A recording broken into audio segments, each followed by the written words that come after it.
And then, hey, episode what one. up, though? Episode one. Do we know if these mics are on? I think they are. Green lights are going. So what are we doing here? That's a good question. This is a kamikaze flight right now. What's up? Talk to the people. What's up, everybody? I'm Sean. This is Vin. Welcome to PTCorner, where we aim to bridge the gap. Right? A little bit about me. I'm a 52-year-old personal trainer. I've been training for over 20 years. 52. Also, yeah, 52. Just turned 52. God bless. 2 weeks ago. Cheers. Thank you, my man. Yeah. And been doing this for some time, as well as working alongside physical therapists such as Vin for the same amount of time. So I have a little bit of a unique perspective when it comes to personal training. You'll hear me probably state some things about how I feel about the personal trainer mentality that I tend to see out there. Knowing a lot of personal trainers and seeing some in action might sound a little hypocritical, but I'll explain. All opinionated, right? Yeah, so it doesn't have to be right or wrong. Yeah. There can be strong opinions, and we can argue, and we can. This is true. Hopefully not fight. This is true. You never know. A little bit of fisticuffs is good for the ratings. You definitely worked out earlier, so you're. I didn't work out. I trained. I was training earlier. So like Sean was saying, my name is Vin. I'm 2 years out from my doctorate in physical therapy. I did my doctorate degree at University of the Sciences in Philadelphia. I'm a New Yorker though, so all you Philly fans out there, I'm sorry, I can't agree with you, but hey, you guys got Saquon, so God bless. So yeah, PTCorner, 2 PTs, physical therapist, personal trainer. I guess our goal is to talk about, meet in the middle, obviously, on most things. So we'll bring up topics. We'll have strong opinions about said topics. They'll probably be on far sides, and we'll meet somewhere in the middle. It's possible. Yeah, absolutely. Shed light on some topics that we may agree or disagree with, and everything in between. True indeed, everything in between. Yeah. A little bit of current events, whatever's going on. And very important, we would definitely love input from you all. Like, drop something in the comments. Let us know what you want to hear about. What do you want to hear about coming from the two sides? And if we can address it, we definitely will try and shed some light, because there is, like I tell clients all the time, there's a lot of information out there on the interweb, and too much. Some of it is great, and some of it is garbage, and it's hard to navigate. Like, I get clients all the time that, I want to start exercising, and I have a goal in mind. I want to lose weight. I want to gain muscle. I want to do it all. Yeah. And there are a lot of people out there that are trying to sell the magic bullet. Oh, well, you need my program, and they are very persuasive. Yeah, and they even get me sometimes. Hey, I'll spend $50 for a shortcut. But yeah, we're all susceptible to a degree. So our goal is to kind of try and help sift through it as best we can for all of you all out there in interweb land. So please, keep it interactive. Send us questions, whatever the case may be, topics, things you want us to research and present to you all. And we'll get it popping. We'll try to inform as best we can. And I'll tell you, for me, you're going to get a lot of layman's, right? Because the bell curve, not everybody knows. Not everybody knows that technical speak. And I don't think people care to know. Yeah. That's okay. Yeah. That's our goal. So we studied it. We're experts. We should be able to relay that information in a more digestible manner. Yes. To where people don't feel like they're being gaslit or, guided down a path that they don't want to be down. There you go. So, that's our goal. Yes. All right? Yes. So what's the first topic, Sean? Come on. First topic. I'm ready. I don't know. First topic is why did we start a podcast? Why don't we do this? All right. You're a personal trainer. Okay. I'm a physical therapist. Okay. You tell me what you think a physical therapist is. I tell you what I think a personal trainer is. Then we fix each other's mistakes, or we applaud each other for what we get right and wrong, and we just take from there. I like that. I like that. Coin cost? I don't have any coins. See who goes first? Oh, you go. All right. I like that. So what and once again, I have a different perspective because I work with these guys. But first of all, physical therapists are your subject matter experts when it comes to musculoskeletal issues. For all intents and purposes, and we'll talk, I'll keep it on physical fitness and well-being. I'm just using my phone for notes, okay? So keep talking. All right. Physical therapists are the subject matter experts on all things musculoskeletal, right on down to, and to keep it simple, neurological issues. And I say that because sometimes, I don't know, maybe you have pain that hasn't necessarily come from an injury, but something's not feeling right when you do this or whatever the case may be. We get that all the time. And, and it tends to be something dealing more with a little more of a neurological issue. And what's the simple way to kind of explain that?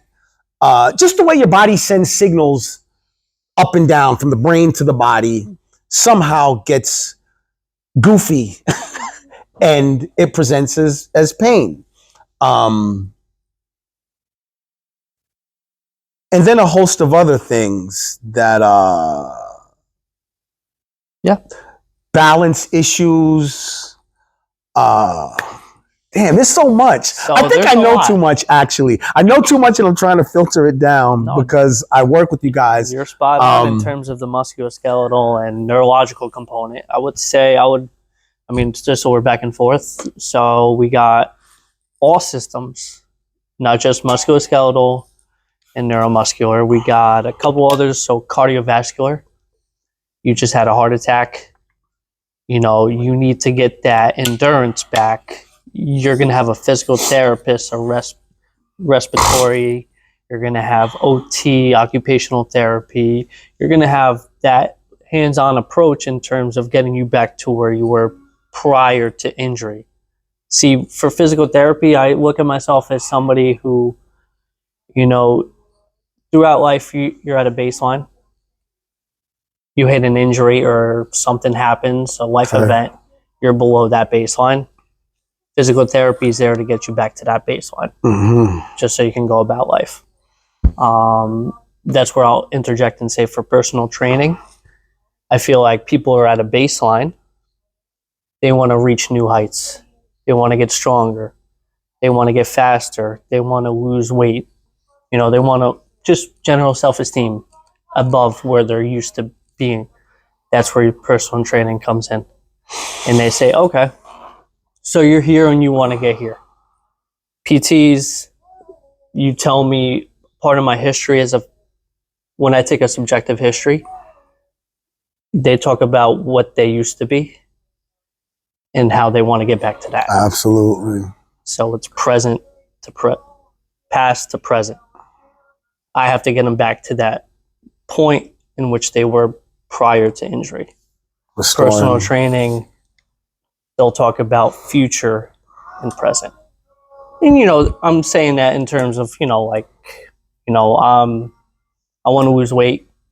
I'm currently, 250. I want to get down to 210.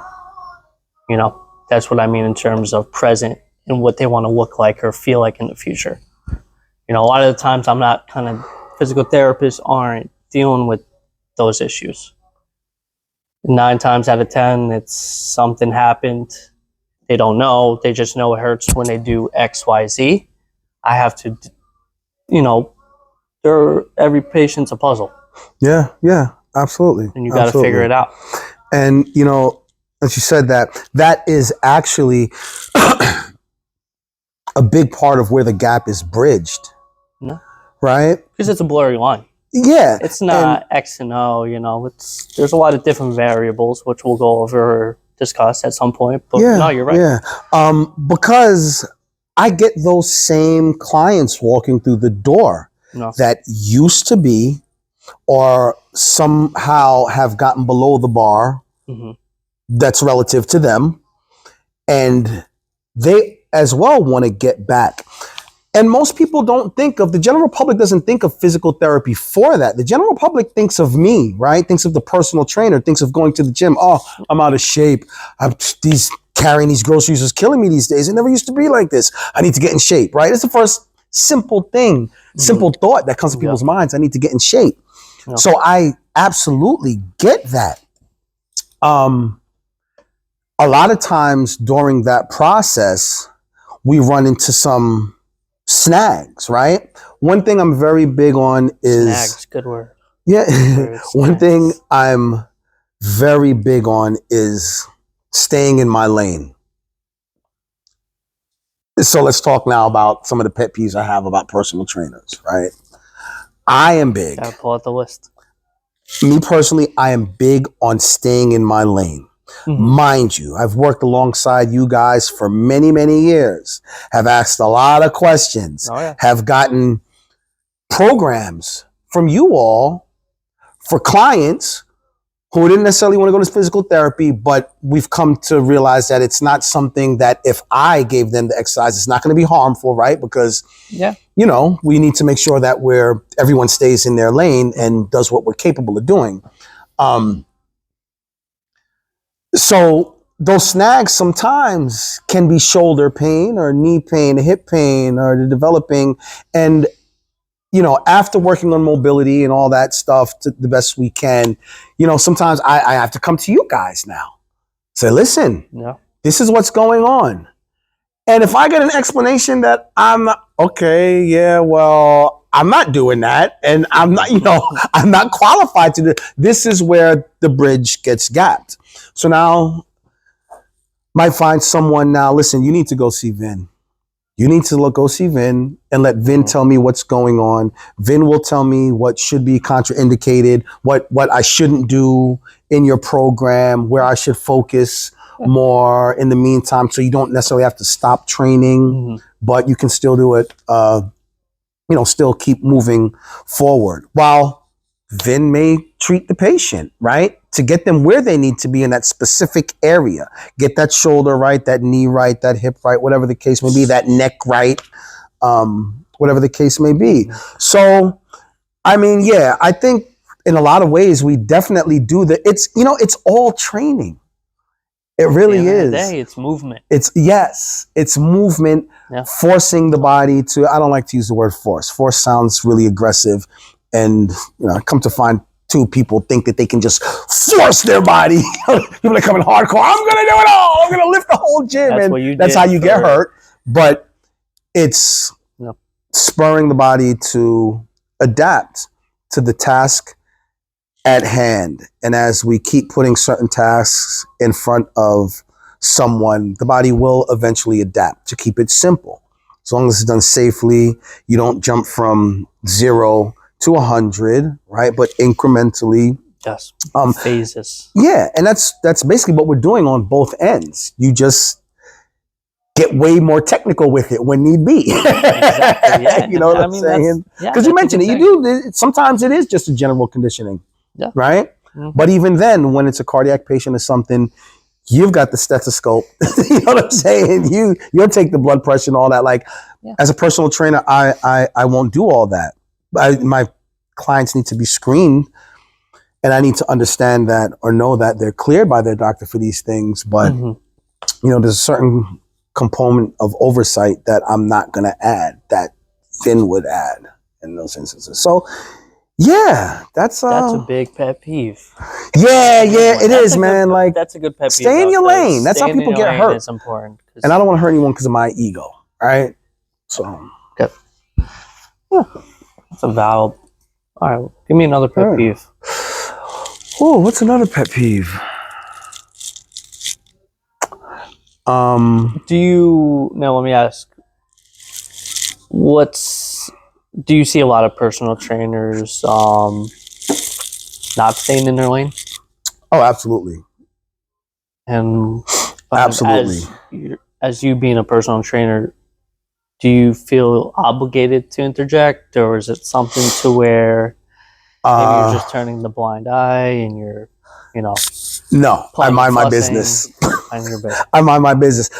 And I'll tell you why I mind my business, because at the end of the day, I've always represented myself. At the end of the day, you don't represent me. You sat down with your client. Yeah. You sold them on your services. You told them that you could fix that knee, that hip, whatever the case may be. I didn't tell them that. So, there's times when I hope they'll, always wish clients well, but gotta learn the hard way, I guess, sometimes, And that's not true. I'll have conversations with people because I do have trouble minding my business, but I'm always trying to help, so I probably would. I probably would in the most politic way possible. Hey, what was going on there? And circle around the bush. Yeah, try to get to that step. Yeah, push that button that gets them to be like, maybe I should seek out second opinion. Yeah, because at the end of the day, that's what it is, right? Second opinion. My go-to is that I've been working in physical therapy for over 20 years as well. I'm just saying, I tell them, listen, valuable insight that a lot of personal trainers don't. I'll be like, yo, that don't sound good. And I don't even tell them, like, you might need to go see your I would suggest go seeing an orthopedist because you don't want to make it worse. No. Then I appeal to them. You don't want to make it worse. Do you feel like a lot of instances always get to that point where they start to get worse? Because, you can try to work out kinks. A lot of pain comes and goes with general movement, which we're both engaging in or guiding our clients with. So a lot of the times, if they come in and say, shoulder feels a little off, you get a warm up in, all of a sudden it goes away.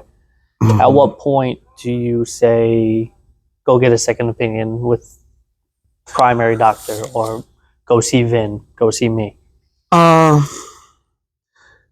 Because I like a threshold. What's going on in your mind? Yeah, it's definitely for me, it is I'm the type of trainer, I don't care what you say. You could tell me you were a world-class athlete 20 years ago, and I hear it all the time. Oh yeah, I used to, yeah, that's great.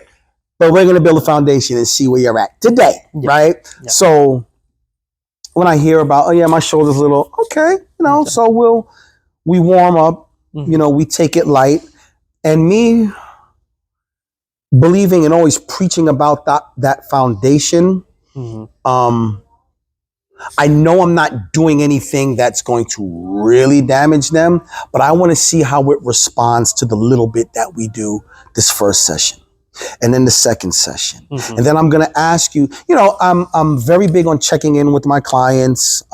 Hey, how you eating? How you feeling? How's those knees? How's that shoulder? How's that, and if I'm getting good reports. And I also to explain to people, listen, don't come in here and tell me that, oh, it's doing great because you just want to tough through it. Yeah. That's not the way to go. Like, toughing through it is not the way to go. No. A very important part to me about becoming more fit is learning how to really pay attention to your body and every little thing that you feel. The tough guys in this training stuff don't last long. That's my beef with CrossFit. Right? I mean, don't get me wrong. I love the camaraderie, CrossFit, the freaking familial, different breed. Yeah, I love all that stuff. The encouragement, everybody is on everybody, each other's side, and everybody wants the best for everybody. But sometimes it can almost become a mob mentality, right? That leads to bad things happening. I remember my ex, my old girlfriend, man, to this day, can't barely lift the shoulder because of CrossFit, right? Nice. Always trying to get that Everybody last else rep. is doing it. So my thing is, don't be a tough guy. Get in touch with what's going on with you. If it squeaks, I want to hear about it. May not be nothing, but I may connect it to some, whatever the case may be, something that I learned from you guys, whatever. Like, no, you know what? That sounds like, and before it gets worse. Because here's the thing. I'm about before it gets worse, right? Yes. Proactive. Ounce of prevention is worth a pound of cure. Is that how that goes? Oh, yeah. Yeah. So let's catch it on the front end. So you can keep going, and all we have to do is maybe we can tone it down a little, but you can still keep training as opposed to you being out. Then you're home pissed. Yeah. Right? One of my favorite sayings, it takes just as much discipline as it does to walk in the gym and get it done. It takes just as much discipline to walk out when it's time to walk out. Right? So Preach. You don't have to kill it every day. Just because you're feeling good today, I don't believe in doing 10 more sets. You can walk into a gym and through sheer adrenaline and will and enthusiasm for the day, perform amazing feats, but you cannot go home and will your body into healing and recovering. At that point, your body's not listening to you. Your body might listen to you in the gym and be like, all right, let's do it. But when you're home, see, that's interesting. Hobbling, you can't force yourself. That's interesting you say that, because in my mind, that's an old person mentality. Yeah? You call me old now. Oh, yeah. Oh, you want to scrap sooner than later. No, but like you were saying, this is, not only is this a professional gap, but age gap. And so I feel like back then it was always go harder, go home, right? Yeah. So, if we kind of look at that. Oh, I misconstrued what you were saying. Okay. Yeah, you're on my side. No, I'm on your side. Okay. Which is surprising that you're on my side. Because I feel like a lot of, older people in general, or maybe gym rats, will do those extra sets, thinking that it's beneficial, when actually a lot of the latest research is less volume, more rest, and just hit it multiple times throughout the week instead of just having one big session. I mean, it's micro sessions. It's so true. The saying, I don't know, you'll have probably heard the saying, but slow money is good money, right? Slow money is good money. And I say that to say, when it comes to, like in life, the shortcut to get there really never works out how we want it to. Cramming for the test, taking a test and passing it doesn't mean you understand it. But when you study consistently, you get to understand, and now you've actually retained it and understand it, and you have it there to apply when needed, so forth and so on. Slow money being that good money. In the gym, incremental. Yes. Incremental. Because it's a journey. Yeah, is what helps you from, one day, it allows you to maintain, what am I looking for? You only have to recover, but so much after each session, right? You're not jumping from 50 to 100, and now you can't recover in time for your next session because you did too much. Instead of a small incremental increase, you went big, and now you're set back for it, right? So slow money is good money. In terms of adaptability, let's take a step back with that big increase in weight. You said 50 to 100. Muscles are way quicker to adapt than, let's say, other soft tissues, ligaments, joints. Right? So you're putting on massive size and hypertrophy, but you have other structures to worry about. So while it may seem tempting to want to take bigger increases, or it feels good because you can, you got to think about the whole system. Joints, capsules, bursas, ligaments. Those tissues and structures adapt, but they require more time. So that's where I feel like some people may run into a lot of those overuse, misuse injuries that you see in the gym often. Because they're like, oh, great. 1 week I was putting up a plate on the bench, and now all of a sudden I'm doing a plate and a half. Or a couple weeks later, I'm doing 2 plates. Yeah, but let's think about maybe your AC joint or, all those other structures. They may take a little bit more time to recover or adapt. So let me see, because I understand what you're saying, and I'm pretty certain that anyone listening kind of understands, but can we explain that a little? So what I'm hearing, right, is like the weight is moving up on your bench. I'm agreeing with you in terms of slow and steady. Yeah, no. Yeah, and I'm explaining the why. Yeah. Because you, over time, when you take it slow and steady, you avoid a lot of those nuance injuries or those tweaks that you feel. Which translates into, as my squat gets heavier, my ligaments and tendons, if I'm not moving slow and steady and I jump up and weight too quick, they don't have the ability to absorb that stress and stuff of that. Yeah. Because I don't know, for me, it always, adaptive. It's much easier. I get a better understanding if I can kind of visualize it. So my muscles are nice and big and strong and tight now, but my ligaments and tendons aren't giving way to that enough. And now I'm developing tendonitis because I'm still extra tight through the knee and I'm getting a lot more pull, right? Yeah. Exactly so. Okay. So just rounding about to what you were saying before, taking that journey slow, gaining an appreciation and understanding all the little feelings within the body. Gotcha. Because, you can work out a client, or for me, patient, and they come in the next day and they're describing what they feel. You don't want to ignore that. No. Which I see a lot. Don't worry about it. It'll work its way out. Or that's normal. Maybe it's not. Maybe you've probably overdosed them to some degree, because exercising is dosage. Yeah. It's not a prescription, but you still look at it as an exercise prescription. So you want to make sure you're giving each person the correct amount. Otherwise, they might run into other issues on top of what they already have. Yeah, just compound the issues. Let me just check and make sure we're still, battery's not dying and all that good stuff. All right, we're doing good. We're looking good. I know it's been like a half an hour already, right? That's cool. That's all right. I want to get into one more thing too that I just thought of though. Yeah. Like a cut or no. You'll chop it up. Yeah, I'll chop it out. Okay.